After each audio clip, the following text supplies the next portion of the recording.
안녕하세요. 저는 세브란스 병원 소화기내과 간센터 이혜원입니다. 인구의 10명 중 3명이 가지고 있을 정도로 매우 흔한 질환인데요.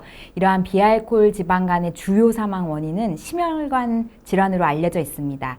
뿐만 아니라 지방간을 방치하게 되면은 지방간염이라든지 간경변증, 간암과 같은 중증 간질환으로 진행될 수 있어서 각 환자들의 예후를 예측하는 것은 매우 중요합니다. 지방간 질환 환자들의 예후를 예측할 때 가장 중요한 것이 간 섬유화 정도입니다.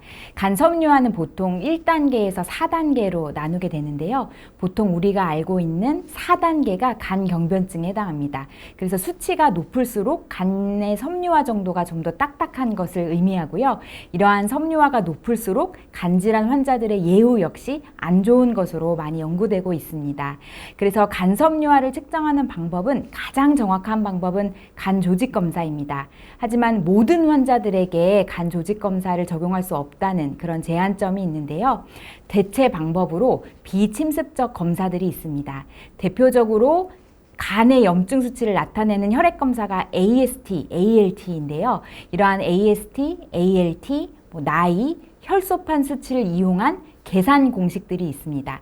또한 저희 병원 같은 경우에는 간섬유화 스캔 검사가 아주 활발하게 활용이 되고 있습니다. 이 간섬유화 스캔은 초음파 원리를 이용한 것인데요. 음파를 간에 쏴서 그 음파가 간에 도달했다가 돌아오는 이런 시간을 측정하게 됩니다. 좀 더 쉽게 생각하면은 간이 딱딱하게 되면은 음파가 갔다가 빨리 돌아오게 되겠죠. 이러한 원리를 이용한 수치를 보고 저희가 각각의 환자들의 간이 몇 단계의 섬유화를 갖고 있을 것인가 예측할 수가 있어서 저희 환자들의 경우에는 간 섬유화 스캔도 많이 이용을 하고 있습니다. 네, 간 섬유화 스캔은 여러 간 질환에서 정확도가 매우 높은 것으로 알려져 있습니다. 특히 진행된 섬유화, 3단계 이상의 섬유화가 아니다 라는 것을 예측하는 것을 우리가 음성 예측력이라고 하는데요. 매우 높은 음성 예측력을 보이고 있고요.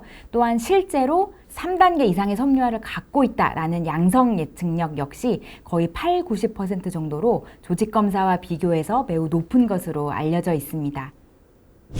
최근 비알코올 지방간 환자들의 예후를 예측하기 위한 많은 모델이나 그런 스코어들이 제시되고 있는데요. 그중 하나가 바로 에자일 스코어입니다.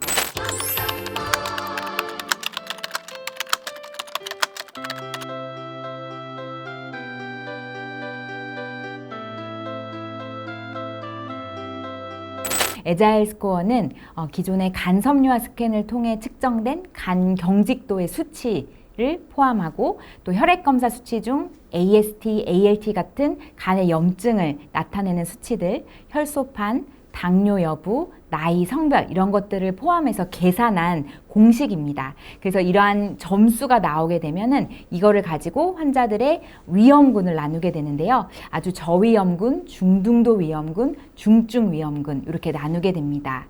저희 연구에서는 해외를 포함한 16개 병원에서 간 섬유화 스캔을 측정한 약 16,000명 정도의 비알코올 지방간 환자들을 대상으로 이 에자일 스코어가 환자들의 예후를 어떻게 잘 예측하는가를 보았던 연구입니다. 제가 에자일 스코어를 여러 번 강조드리긴 했는데 결국은 조금 더 쉽게 말씀드리자면 간 섬유화 정도를 추적 관찰하는 것이 중요하다라고 이해를 하시면 좋겠습니다. 그래서 가장 쉬운 방법은 앞서 말씀드린 것처럼 간 섬유화 스캔이 바로 그 방법이 될 수 있겠는데요. 그래서 만약에 본인이 지방간 질환을 갖고 있다라고 하면은 본인의 간의 섬유화 정도가 어떤지 정도를 아신다면 앞으로 어떻게 추적 관찰을 하고 어떻게 치료해야 하는지 이런 거에 대한 조금 더 정보를 얻을 수 있을 거라 생각합니다. 비알코올 지방간 질환은 비교적 경증이기 때문에 있다고 하더라도 그냥 넘어가는 분들이 많은데요. 비알코올 지방간은 최근 이제 대사 이상 연관 지방간 질환이라고 이렇게 명명이 바뀌고 있는데 그 이유는 여러 가지 대사 증후군과 동반되어 있기 때문입니다. 그리고 여러 중증 간 질환으로도 진행이 될 수 있기 때문에 꼭 그냥 방치하지 마시고 본인의 간 섬유화 정도, 특히 간 섬유화 스캔 같은 것을 한 번쯤은 측정을 하시는 것이 중요하다라고 말씀드릴 수 있겠습니다. 또 한 가지 당부드리고 싶은 것은 간 섬유화 스캔 수치만으로 꼭 간 경변증, 간의 섬유화가 진행된 것 이렇게 이해를 하진 않거든요. 저희가 해석할 때는 여러 가지 혈액 검사, 초음파 검사 여러 것을 종합해서 하기 때문에 꼭 주치의와 상의하실 거를 당부드리고요. 또 말씀드린 대로 실제로 간경변증이 아닌데 이 수치만 보고 막 울면서 외래로 내원하시는 분들도 많이 있습니다. 하지만 간섬유화 스캔의 결과에 영향을 미치는 여러 가지 인자들이 있기 때문에 그 수치만으로 진단을 하지는 않는다는 점, 하지만 진단을 할 때 또 모니터링을 할 때 중요한 검사라는 점을 다시 한번 강조드립니다.